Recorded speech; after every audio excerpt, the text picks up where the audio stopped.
5, 4, 3, 2, 1. And it's live.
This is Leicester Till I Die TV.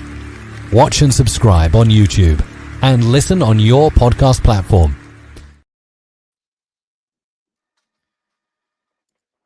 Hello, there we are. Good evening, everybody. Welcome along, LTID TV. Football's back, and so is everybody's, I'm going to say favourite pundit there, but welcome along, Steve. I'm sure you are. Hey, international football's over. Scotland have somehow made it to the World Cup. Just shows what happens when you bring on Vestergaard. Yeah, and have a 40-odd-year-old goalkeeper in Kasper Schmeichel, who I think the problem with him now is that he gets down to shots like a geriatric cat. He's not very good at getting down to them anymore. So, you know, to be fair, he's only 9 games off beating his dad's record for Denmark. So I think he might get to that point, and then that's it. He's gone. Yes, yeah. I don't know about Mads Hansen. I presume he was in the squad unless he's injured again. But I can remember going back to the late 60s, early 70s, Peter Bonetti from Chelsea was actually nicknamed the Cat. I don't think the geriatric cat is a nickname that anybody would want. No, I wouldn't want it personally, but look, you know, he's 39 now, so he's at that age where he starts to decrease as a goalkeeper. Yeah. Does it show when that happens? Does it show a bit of lack of faith in whoever the understudy is?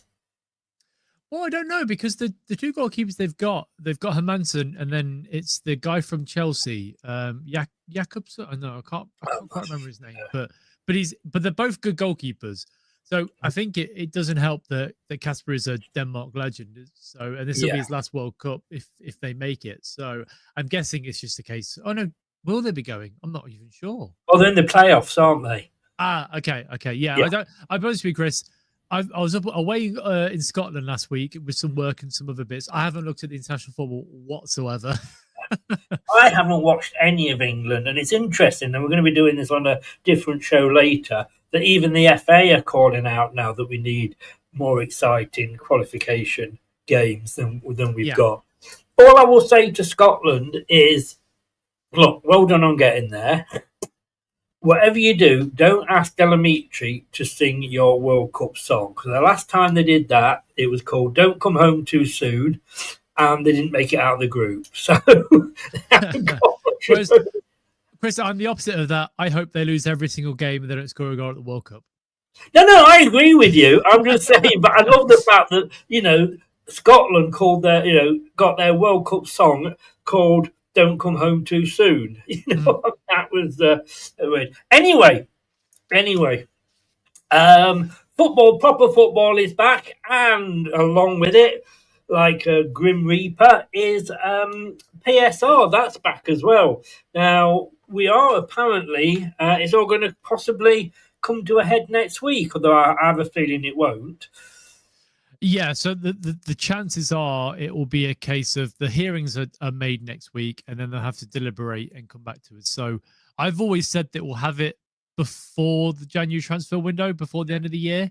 And I stick by that. I think we'll get it around sort of the middle of the 10th or 12th of December, around that time. Around, that's very precise. What do you know? Yeah, this is me making a prediction. It's not a guarantee, that's for sure. But Let me just check to see what day that runs on, because it's not going to be on a Saturday. The chances are it will be on a Friday or a Thursday, in my opinion. So I think it will be, Friday the 12th. There you go. Friday the 12th of December. That's my guess. Well, my guess was end of November, so I looks like I'm going to be out there. And my sources, as we are about to hear, let me down, because I was told from a very good source, the old mother-in-law of the cleaner that goes in half a day a week to wash the teapots, that it was going to be 9 points. But according to TalkSport earlier, it might not be as bad as that. Shall we have a watch of the video of Steve Borson? No, Stephen Borson on TalkSport earlier. Sure. Let's do that. In studio, because there's one or two certainly pending matters that we need to address in the interest of letting the fans know what they may or may not expect. Leicester City is a case in point here, Stefan, is it not? They begin another legal battle with the Premier League next week. Can you outline to me again the charges, Stefan, and the likely punishment here? Yeah. If it sticks? Well, it's actually very similar to the Nottingham Forest and the Everton cases, in that they breached by around 20 million quid for 23-24. That was a season when they were actually in the EFL. But the EFL, they then got promoted, and the EFL passed the jurisdiction of the case over to the Premier League. So there was a case as to whether the Premier League were able to take care of the case, or whether Leicester would successfully say, actually, we're not in anybody's jurisdiction because we're between divisions. They did that with 22-23. Yeah. They succeeded there. Nick DeMarco won that argument, but they did not win that argument in relation to 23-24. So they were then charged by the Premier League. They're in breach by about £20 million. Sort of, that's the estimate that's out in the outside world. That's around about 25% above the £83 million target that they had, because they had one season in the EFL. So 2 Premier League seasons and 1 EFL season. And that means that they had about 83 rather than the 105 from memory, somewhere around there. And that means that they're probably, there's a lot of talk they're going to get 9, 12 points, because people have looked at the EFL guidance and said, well, in the EFL, you get 12 points. Now, first of all, they are apparently defending the case, which means that they're not going to admit it early. That means that there's a question over cooperation and around the documentation, which would mean that if it is found against them, they are not going to get mitigation. And if they're not going to get mitigation, then what you've got is really the base for what this breach is. I would say, rather than it being the 12 points that you've heard about in the media, or the 9 points you've heard about in the media, that this will actually be probably 3 points plus another 3. So taking the previous cases, the Premier League cases that we've had, the Everton and the Nottingham Forest cases, it looks like they're broadly around 3 base points for a significant breach. 20 million is a significant breach, and more or less about a point for every £6.5 million, or about 3 points for every 20% over the limit. Okay, so I think it's around 6 points. And currently they're 12, 4 points adrift of the playoffs. So when would the 6 points, if it is 6 points, when would that kick in? Straight away. Yeah, this season. Right. Yeah, right. And it's 6 points before any mitigation. They deserve it. They may have arguments. And they deserve it. Well, this is the problem they've got in terms of trying to argue innocence. They did breach 22-23. Absolutely. Right? They have breached 23-24.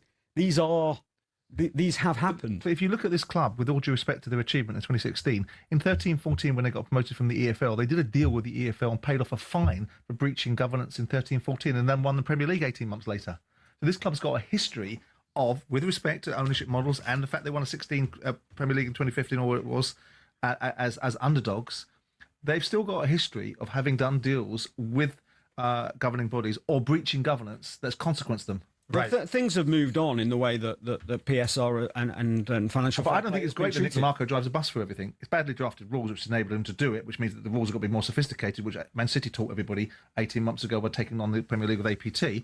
But the fact of the matter is that Leicester have breached governance repeatedly and endlessly and been able to find a Bermuda Triangle of space where they've not been consequenced by anybody. I'm seeing a bunch of messages, Stefan, before you leave us today, and the messages are coming from Sheffield Wednesday. The TalkSport Fan Network is the ultimate on-demand destination for the UK's best fan-led football podcasts, including Leicester Till I Die, independent analysis and reaction for the Foxes faithful. The TalkSport Fan Network. Unbeatable club-dedicated content created by the fans, for the fans. Follow the podcast on the TalkSport Fan Network. Steve, welcome back. Simon Jordan, look, love him or hate him, he's a Marmite figure. He's the radio's version of Piers Morgan, isn't he, really? But he has got a point. We have got a history of this. Yes, to an extent, yeah. I mean, the fine that we paid to the EFL in 2013-14 was because we got promoted and it was 4 or 5 years later. So, you know, if we'd have got relegated that following season or the season after, we would have been hit with something from the EFL. So, you know, to put a line in the sand, they had paid the fine, and it was a nominal fine as well. I don't think it was a significant amount. No. But I think it was a record fine for the EFL at the time. But you know, for a Premier League club, I think it was like £2 or £3 million or whatever it was. Just think you could buy a right back for that, couldn't you? Well, exactly, yeah. and then for him to be like, well, they won the Premier League 18 months later, I don't think they're related whatsoever, to be honest. But that's Simon Jordan for you. But I do agree that the previous ones that we've got out of, and also now that we've been stuck with, we do deserve it. You know, we do deserve the points reduction we're going to get because we've tried to find different loopholes to get out of certain situations. So, you know, you reap what you sow. You do. Oh, no, definitely. And look, the fact of the matter is, I think that any club, it happened worse to Leeds than us, but it happened to Leeds as well. Trying to sort of get to that top table, you have to spend the money. If it doesn't come off, you know, that's where it falls down. And we suffered, Leeds suffered. But the rules are there. Is it not time, though, for us to sort of just say, look, hands up, Gov, you know, we'll take whatever you give us? Because I don't think we're going to go up this season. In a way, I hope we don't, because I think if we do, we'll come back down worse than we went up last time. So is it the case that say, look, let's just take it and get it on, you know, and accept it, and let's move on, and let's start the next few seasons not worrying about, is PSR hanging over us like the sword of Damocles? Yeah, no, I think the club should take it, but it sounds like the club are going to fight it again. You know, Nick DeMarco got us out of the last hole. Will he manage to do the same again this time? Does mean that if you don't have litigation and you're found guilty, you can't appeal. So, you know, if they fight it, then they can't appeal it. So if they think, fuck it, we'll give them 6 points and then an additional 2 or 3 points because of the other. So there's 3 separate charges. There's the breach of PSR. There's the failing to cooperate with the EFL and Premier League at the time, and also the accounting period being late. So giving the accounts late. So if you get a breach for the PSR and it's 6 points, you could get a hefty fine for fighting it effectively, not being cooperative, and you could do the same for the final charge, which is the accounting period. But also those two at the end could result in a transfer embargo. Yeah, which will put us, you know, signing anybody in January won't be able to do that. Which is ironic when you hear the stuff that was leaked today about signing 5 players potentially, and the club on Friday being like, "This is a new era. We're going to be more talkative." Timing's a bit funny with the new stuff that's come out, isn't it, Chris? But if we get put into a transfer embargo January and in the summer, then, you know, you might as well kiss goodbye to your championship status at that point, and we'll be in League One the following year because you can't sign anybody. But I think you should be shaking the hands and saying, accept 6 points, we'll move on. But the club doesn't seem like they're going to do that. Because all it's going to do, you're poking the bear, really, aren't you? Because, you know, the EFL stroke EPL, which seem to be like all one now. Oh, you're going into your filing system. Sorry, somehow my printer's just randomly printed out loads of paper, and I don't understand why. I thought you're getting your notes then out your bin. I thought that's where I keep mine. Very strange. I don't know why that happened, to be honest. It's a sign, I tell you, it's a sign. But yeah, we just keep poking the bear. They're going to come after us until they win. All right, you could argue Man City, etc., but it's still hanging over their heads. If it's 6 points, just walk away and go, we got away with that one. Yeah, I agree. I think you take it on the chin and you realise you're probably not going to get promoted this year. And at least you're not under an embargo in January, so you can sign players if you need to. So just do it. Just accept it and move on from it. Because also it means that the fans aren't talking about it constantly. It's been something that we've talked about for the last 3 years. It's nice to just not talk about PSR for a change. Yeah. Didn't last long, did it? But it would be. It would be nice. It would be nice. I mean, look, I know. Somebody said there, rules are rules. Yes, of course they are. But has deducting Sheffield Wednesday was 12 points, wasn't it? So was it deducting them 12 points? Has that really done them any good? Are they going to go suddenly, we're not going to go into administration again, because nobody wants to go into administration. You don't, unless you're really, really funny, but you're not going to say, like, start of the scene, say, if it all goes well, we'll go into administration. So it's not actually, and I know they probably then said, well, if we find them, we're not going to get the money. But I just don't know, what they need. I know it is changing soon, but they need to really have a huge overhaul of all this, don't they? They do. I mean, look, everyone's spoken in the past about Leicester win the Premier League, and then suddenly all these changes come in where you're restricted on what you can spend in regards to revenue. But to be fair, that came in the year before we got promoted, so we didn't. So that the regulations were signed off to be implemented at a future date after that. So we didn't actually vote for it. But it does seem that it's heavily weighted towards the bigger clubs with the bigger revenue compared to the smaller clubs that get promoted. So as much as, we've won 2 trophies in the last 5 years, 6 years, 10 years, whatever it is. You look at Palace, who have won a trophy last season.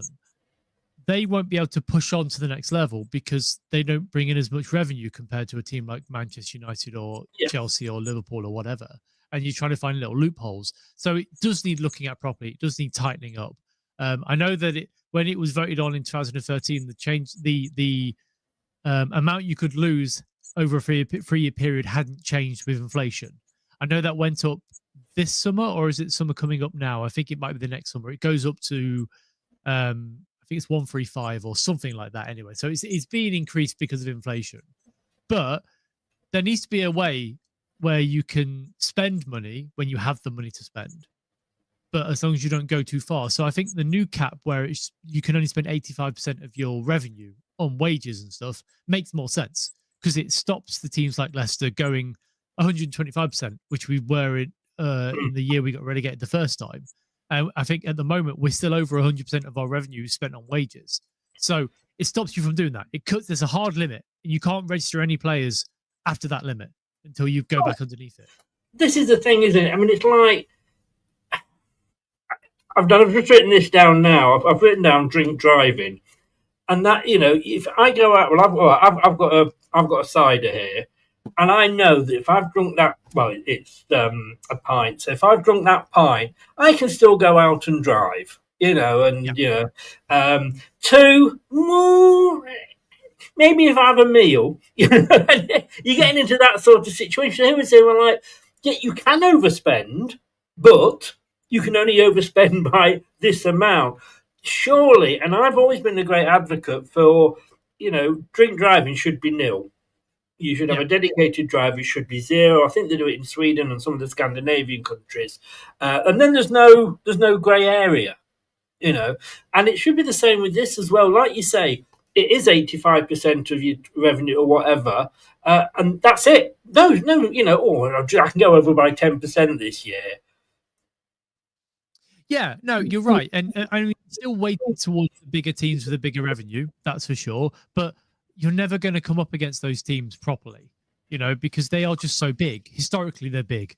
Man City, as much as they weren't successful in the 90s and early 2000s, they were still decently sized club in Manchester.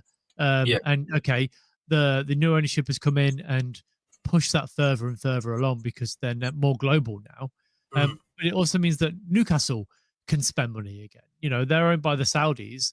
They have money to spend. Why shouldn't they be able to spend it as long as they're in, you know, they're within their range of wages, sort of thing. So, but yeah, look, it's PSR is a strange beast that realistically, as fans, we shouldn't be talking about PSR. You know, the amount of times we talk about PSR wages, you know, all I care about is going and watching a game and watching a score and win. That's all I care about. I shouldn't have to sit with my friends at the pub before the game being like, well, we're 2% under what we should be, so we've got a little bit of wiggle room to be able to spend in the transfer window on wages. Like it just takes all the fun out of it. And look, I play a lot of Football Manager. You know, I've not hidden that fact that sometimes it becomes a bit of an addiction of mine. But you know, it's one of the things where you still look at the wages that you're spending on that game. You're like, oh, that's quite a lot. And even then, it's becoming more and more about the wages and more on Football Manager than it should be about winning the game. So, Excuse me. Give me goals, Chris. I want Chris. Don't die. I know it's not making me play football. So this is now Steve LTID. Yeah, I was joking there. I was laughing because, like you, I believe you started to do a series on Football Manager. So are we.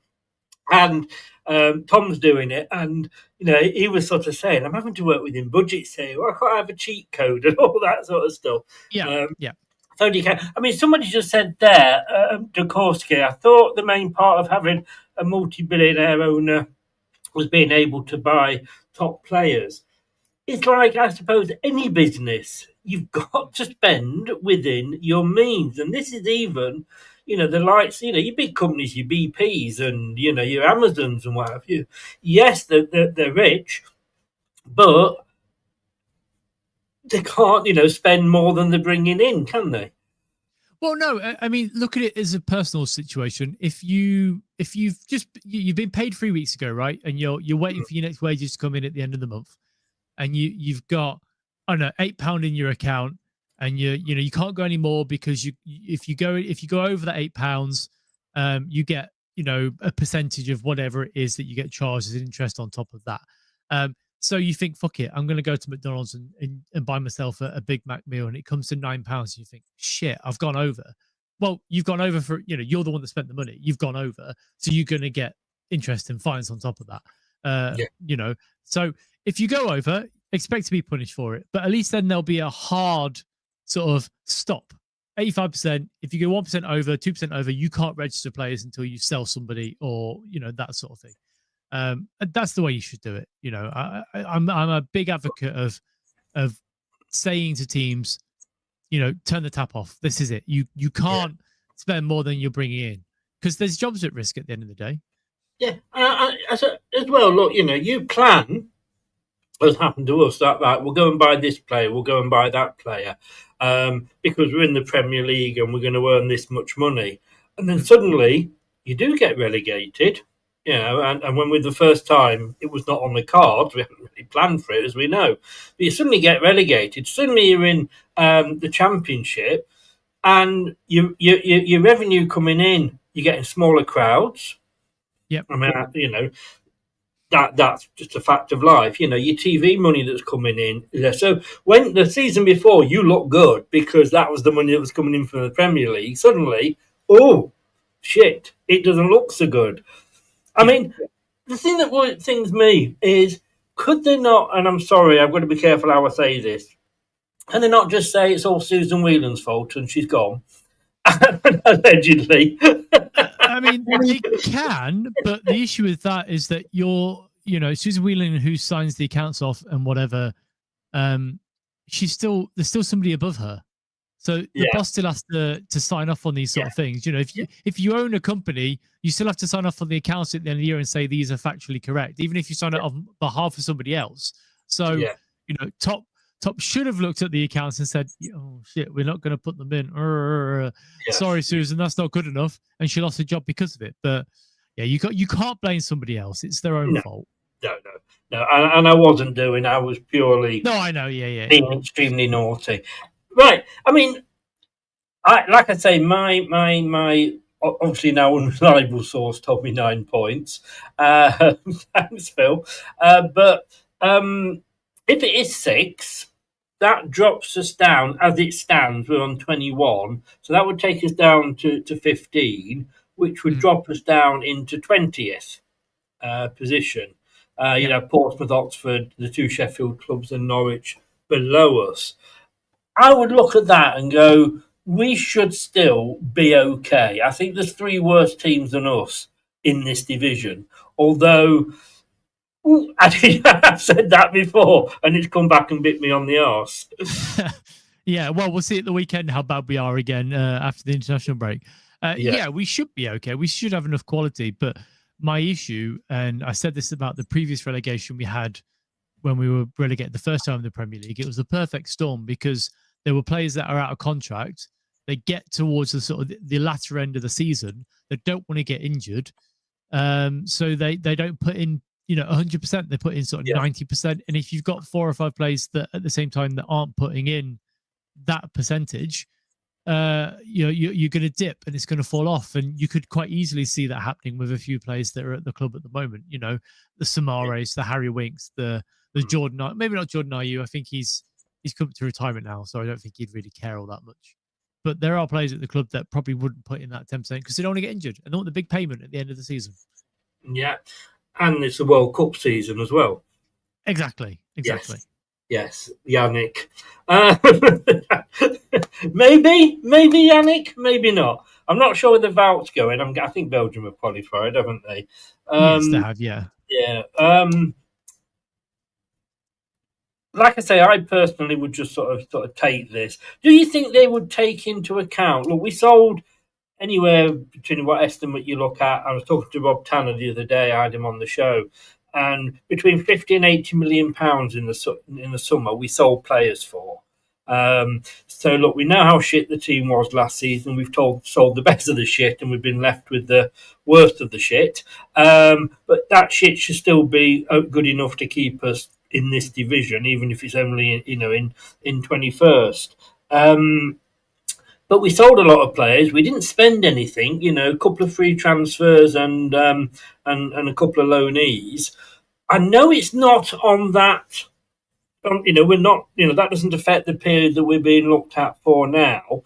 But surely they should look at that and go, okay, Leicester, you're making an effort. I know you're 40 and what have you, but at least you are trying to get your house in order. I mean, that would be the case if it was the EFL that were sorting out the charges for the season. I believe it got passed on to the Premier League. Yes. So they have jurisdiction, and then it's under a separate panel that sorts it out now. So, yes, you'd hope so.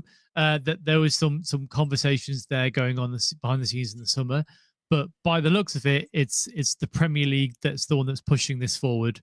And so, yeah, I don't think it'll make any difference, especially because it's an independent panel. So it'll just be a case of they'll look at the things that happened and they'll go on that rather than all the things that could happen in the future or has happened previously in the last couple of months. If they're going to do that, as Stephen Borson said earlier, though, it could only be 6 points.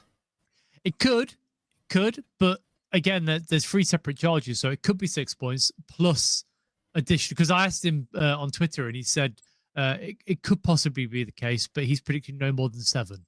So it could be 6 plus 1 for one of the other charges. Again, 7. I'd take when you're looking at we were talking 9 to 12, and I was there. Oh, look, if it's 9, we'll take it. So if it's 7, I know it's only 2 points, but I would still take it. Interestingly, and just sort of moving on a little bit now, because I think we know we've just got to now wait and see, haven't we? I think they've got to let us know, you said, before the January transfer window comes in, because, if they are going to put a transfer embargo on us, it would be a bit silly if they brought that in the middle of January. So, yeah, I think it definitely happens before the end of the year, because there's definitely a case. Well, I don't know if, because Man City haven't. There's no sort of expiry for these sort of things by all accounts, because Man City haven't had that happened with our 115 charges, which we're not going to talk about because that's completely different entirely. But I'd like to think it'd be this year, by the end of this year, so at least we know what we're doing going into next season. The new year, basically. Yes, yeah. Interestingly, I saw I still call them tweets. Now, I saw a tweet from a Leicester fan. I think he was called Elm. And he was asking, and he was asking a question. I think I've got this right. I'm getting old, and I have eaten and slept since then. If we lose this weekend, could Marty's job be at risk? Yeah, so I said if we lose on Saturday and we lose against Southampton on Tuesday, will you see more call for the manager to go because the unrest will increase? And I'll be honest with you, Chris, with the news that we're bringing in a technical director, I don't think it will be in the next couple of games. I think we'll wait until the technical director is in. And if he doesn't like him after a few games, he'll go then. But that's not to say that we haven't been god-awful in the last 4 or 5 games. Even Norwich, where we were really bad for a long period of that time, and it's only because they sat back hoping that we wouldn't break through that we managed to get the goals. If it wasn't for those, I think he would have gone in this window anyway. So international break. Can we? Because look, we held on to Rude as long as we could, so that it wasn't in the same season as we were paying off Steve Cooper. So we're paying off Rude in this season's financials. Can we afford to sack a second manager in the same year? And if we do, are we going to be any better off? Because we're asking another manager to come in, be in the same position with no money to buy anybody with, and still got the same shit to polish. So it's the annoying situation where we can talk about this for hours, but it's down to one man and one man only, isn't it? If Tom doesn't think it's good enough with the squad that we've got, he'll go.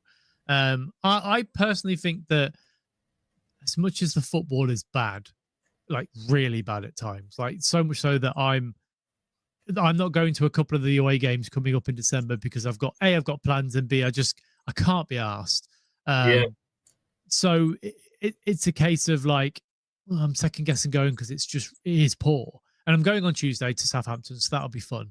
But I just think that if we lose on Saturday and we lose against Southampton, and then we lose or draw the following week, the home fans are already quite restless as it is with the manager, and it's frustrating to see the way we play sometimes.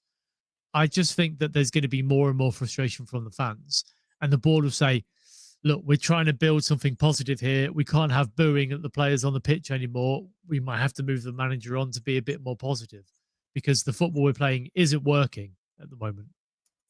I get totally what you're saying. And look, like you say, you can do a 5-hour show on this. But my worry is who is going to be able to come in to make any difference at all? I mean, I nearly fell through the floor the other day when I was watching a podcast and discovered that the FA had spoken to Steve Bruce about the England manager's job. And that's seriously. Thankfully, he didn't get it. Sam Allardyce did. Read into that what you will. What annoys me, I guess, with Marty, and look, I know that if we lose against Stoke, I'll get more views than if we win against Stoke for the watch along. That's how it happens. They'll come on to see us throwing a fit, and we always do throw a fit straight after the game because that's the idea of doing the post-match reaction. It's a reaction show, and we've usually calmed down by Monday when we do the review.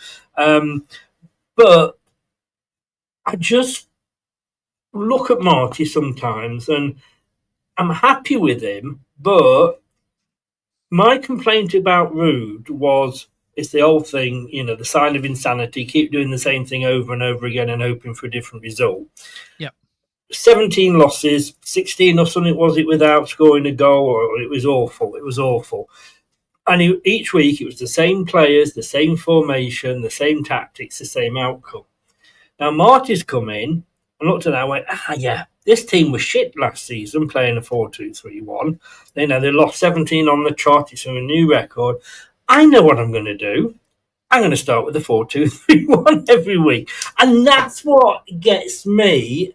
And I know, I was laughed at when I suggested about Sean Dyche, but you want a manager that will come in and go, right, that doesn't work. What works for the players I've got?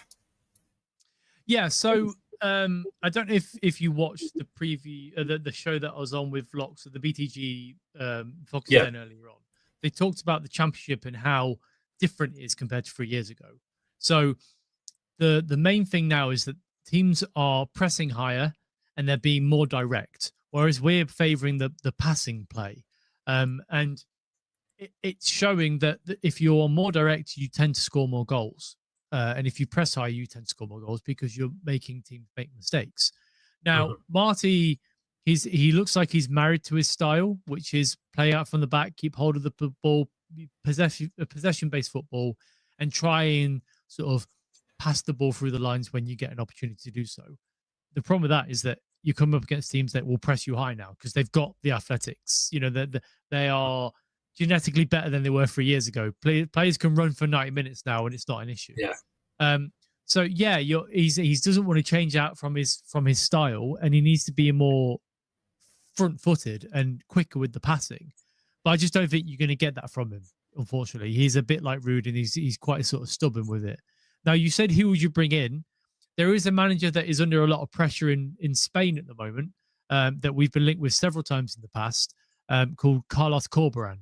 So if he was to leave Valencia, he's the manager that we should be going for, because he will change things up. He won't just stick to one style of play and be a bit sort of one way. So that's somebody that I would look at if he became available. But right now, we've got a manager. I'm still backing the managers to do the job. As much as I think he's a bit incompetent and he talks a lot of talk, but actually, realistically speaking, he doesn't actually back up what he's saying. You got to back him because he's still here. Interesting you said that, and I know what you're saying about Carlos Corberán. And when he was at West Brom, that was the one we were told to go and get and break the bank and bring him in. I'm just looking here on Transfer Market, and his preferred formation is 4-2-3-1. Yes, but it's different styles of how you play that formation, because there are teams like Man City that play that sort of 4-2-3-1 formation, which works. But it's about how you deal with the tactics itself around that. So at the moment, look at how Enzo played when we were in that sort of position. You'd had fullbacks that were cutting inside or going on the outside and giving more width for the team. We don't have that with Marty. You have the goalkeeper passing the ball out to the centre-backs who were then looking to break the lines quickly. You don't have that with Marty. Whilst it's the players that are at the club that are also a problem, there are things that you can change to make it better. But yeah, it's all about the tactics that are around the formation, not just the formation itself. No, that's a very good point. Last point before we sort of wrap things up. This technical director, who would you like to see coming in and doing that? There's been a lot of calls. Well, some calls for Martin O'Neill. I think he's very happy at Celtic, and I wouldn't be surprised if he doesn't extend his stay there. Obviously, the majority calls, people are calling for Nigel Pearson. He'd definitely shake it up if he came in. Or do you think it has to be somebody that's done that particular position before? Yeah, I don't. As much as some of the fans on Facebook will be shouting for Martin O'Neill, I don't think he can be a technical director at a football club. I don't think Nigel Pearson is in the right health space to do that job as well. I did get told some information that was sort of third or fourth hand information that I don't really know if you take it with a pinch of salt, basically. Yeah. But the club were looking at Dan Ashworth, who's now at the FA. That would cost money to get him out of that job. And there is Paul Mitchell that was at Monaco and Newcastle previously, that the club have looked at previously as well, have an interest around. Not so much they've looked at previously, but have an interest around. They have apparently spoken to a couple of people already. Again, third-hand information, take it with a pinch of salt. But the technical director needs to be somebody that has a philosophy, that wants to play a certain way, that aligns with the club. So that would be if you go with what Top said previously, sort of more of attacking based, possession based football. So somebody that will happily do that, and then we'll work closely with a manager that suits that style of play. So I guess if it is Dan Ashworth, is it Dan Ashworth? Yeah, I think it is. Dan Ashworth. You can almost guarantee that a certain Graham Potter might be offered a job in future because he and Potter are very close. They've been very close for a long time. Right. If it's Mitchell, I mean, he's worked in Europe, he's worked for Newcastle, he's worked all around the block. He is somebody that's quite young still and could do a job. So him, there's a whole wide-ranging technical directors that could do a job for us. So it'd be very hard to sort of narrow it down to 3 or 4, that's for sure. But they're the two that I've heard rumblings about. I think Dan Ashworth is the name that's popping up because he's done it before and he went to Man United and he didn't like. Can I throw a name at you? And this is going to be totally left field here. That I think could probably do the job. And whether he would. Do you know what? I tried to buy a Leicester shirt the other day with Rudkin on the back. I can't find one anywhere. You wouldn't know where I could get one. Well, it's limited edition, Chris. You know, I'm expecting a big offer for it at some point. I think you should get it signed. That would add. Well, actually, that would decrease the value, wouldn't it? You know? Yeah, it would. Yeah. You know, but I'm going to. No, it's not John. It's not John Rudkin. This is somebody that I wouldn't have minded as manager, but I think it's a case of a bit like Potter. He's been out the game a bit too long now, so to come back as a manager, football moves on, and that's Edin Terzic. Edin Terzic. He's a Turkish guy, isn't he? No, he's German. He was at Dortmund. Oh, he's at Dortmund. Yes. Yeah. I mean, that's. I mean, the reason I'm saying that is because he did at Dortmund, obviously, what Claudio did with us. But when you look at his history of his jobs, he was sort of technical manager, and he was looking at videos and assessing all the. And I'm just thinking, yeah, that's the sort of person we'd need, that he could sit and watch those shows and say, right, that shouldn't be happening, or we should be doing that, because he's done it in the past. Yes, obviously, yeah, he was at Dortmund, and I think he graduated with Graham Potter at the Football Association after a long course for his UEFA Pro license, is what I remember. He's somebody that is very much tied down to a style of play. But I'm not sure. With him being 43, he probably wants to go back into management at some point. So I'm not sure how that. But then you could look at the people that are in the RB Leipzig sort of mold of technical directors. They've got loads of people that you could probably take out and run into a football club. So, I mean, you say that he's not been at a club. He's been out of work now for, I think, over a year. His last job was June last year. So it's over a year and a half now. And he might get to the point of like Potter when he's been out that long. He's lost. I could say football's moved on, and he hasn't.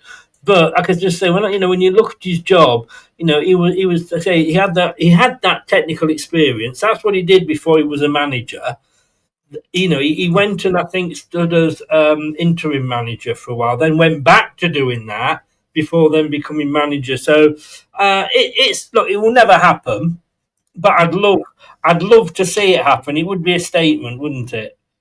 It would be, and I think that's what the club are probably looking at now. They're looking at a statement technical director to come in and do the job, because they want to get the fans on side again. So somebody like that would do the job, and also could probably step into the management role at some point if he did well. So I wouldn't be against it. Yeah, as my choice to get the manager's job after Ruud, I wouldn't say no to that at all. But then again, look at my history. I wanted Steve Cooper and I wanted Ruud van Nistelrooy. So it doesn't. I'm not good at predictions, and anybody who watches the prediction show will know that. Mate, thank you so very much. Prashant, yes, we will be doing a watch along for the Stoke game, and hopefully, Steve, you'll be able to do a little video for me.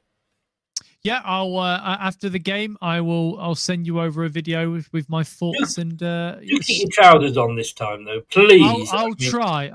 Yes. It might be a little bit late because getting away from the stadium and getting signal is a pain in the arse at the best of times. Yes, but as soon as I get into signal range, I'll send one over to you, and that would be basically brilliant. see me getting angry at football. That's what we want. That is the only reason I'm asking. But no, we yatter on for ages afterwards, so I appreciate that. So yeah, have a good day. At least you've not got far to travel for this one. No, well, I'm down to Southampton on Tuesday, but luckily I'm doing it with work, so I don't have to. I'm staying over, so I get the hotel paid for me and everything. It's fantastic. So you know what? I can tell you now that we're not going to beat Southampton. We only beat Southampton when I go, because I live in Poole, so it's like a home game for me. I was there for the 9-0. I was there for the 4-1 or whatever it was, but I've not been able to get a ticket this season. So unfortunately, I have a feeling we're going to lose. So. But don't blame me if it happens. Too late. I'm already blaming you. It's already in my head. I'm going to make a note and blame you for it. So. I should have kept quiet, shouldn't I? Really. Look, have a safe journey down anyway on Tuesday, mate, and look forward to seeing what you've got to say, especially if we lose at the weekend. But yeah, thanks very much, mate. All the best. I will let you go. Take care. Thanks now. Bye bye. Okay. Thanks very much to Steve, Stroke Elm, whatever you want to call him there. I really, really appreciate him coming on. It's 9:45, and I went into my radio job mode then, didn't I? It's 9:45. Let's check the traffic. So we will be doing a watch along on Saturday, Prashant. We're back. Going to miss a couple of weekends. The first 2 weekends in December, which the first one is the Derby game. I think the second one is the Ipswich, and I think we've got a game midweek as well. I'm missing them because, first of all, I'm in London seeing my girls, and the second time, hello, Twitter twat, and the second time will be not Twitter twat, Twitch twat is what I wanted to say. Nobody, please do never click on one of those things because it's all illegal. And they'll all get you, and you pay a lot of money and get absolutely nothing. I've known people that have been spammed by that many, many times. So if you are on Twitch and you want more followers, whatever you do, don't click on one of those links. They're all cons, and all that happens is I just go on now and I just ban them. There we go. So we'll be back tomorrow, 7:00 with the prediction show, and then we will be back tomorrow night with the preview show, and we'll be talking to Dan, the Stoke fan. I was on his podcast a couple of nights ago, and then Friday we'll be back for the manager's preview, and then we will also be back for the watch along on Sunday. 3:00 on the Saturday, kick-off on a Saturday. Who knew what they were? Thanks very much, everybody. Subscribe, like, share, click the notification bell. And if you're listening via your favourite podcast platform, whichever that one is, please, thank you for lending me your ears. I'll see you tomorrow at 7:00. What was it they used to say? I'll be seeing you. That's just for Dan, the Yorkshire man, by the way. Take care, everybody. Good night. Thanks for watching. These videos are tremendous. You better like them too, or I'll be back. This podcast is proud to be part of the TalkSport Fan Network. TalkSport. Powered by fans. That will conclude this evening's entertainment.